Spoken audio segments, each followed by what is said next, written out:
আজকে একটা অন্য ধরনের ভিডিও নিয়ে আসলাম। আসসালামু আলাইকুম, সবাই কেমন আছেন? আমার শরীরটা খুব খারাপ, বেশি কথা বলতে পারি না, তারপরেও একটু কথা বলার চেষ্টা করি। এখানে দেখেন একটা ড্রাগন ফল গাছ, এখানে একটা খুব সুন্দর একটা ড্রাগন ফল টিকে গেছে। এখানে একটা ডাল ছিল, আমি মনে করলাম এই ডালটা কেটে ফেলি, ডালটা কাটলে এই ড্রাগন ফলটা বড় হতে পারবে এবং সুন্দর করে বড় বাড়তে পারবে, সুন্দর হবে আর কি ফলটা।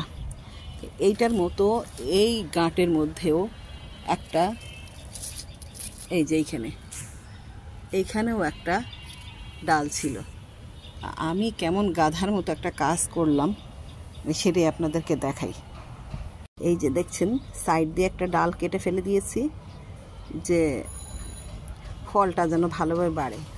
আরেকটা ডাল কি হয়েছে, এই ডালের মধ্যে যে একটা ফল ধরে আছে এটা খেয়াল করিনি। এই ফলটা আছে জানি, কিন্তু এই ডালের মধ্যেই এই ফলটা আছে সেটা বুঝিনি। আমি কি করেছি, এই ডালটাকে আস্তে করে কেটে দিয়েছি। যখন কেটে ফেলেছি তখন দেখলাম যে আল্লাহ, আমি তো ভুল ডাল কেটে ফেললাম। কি সুন্দর দেখেন, আর কয়টা দিন পরেই পেকে যেত। হ্যাঁ, ভুল একটা ডাল কেটে ফেললাম। এবার তো আমার কপালে হাত। হায় আল্লাহ, আমি কী করলাম এটা। এখন কি আর করব, কতক্ষণ আফসোস করে এইখানে অন্য একটা জায়গায় ডালটা পুঁতে রেখে দিয়েছি। এখন টিকবে কিনা জানি না। আপনারা সবাই এটা দেখে বলেন তো প্লিজ, যে এই ফলটাকে কি আমি পাকাতে পারবো কি না।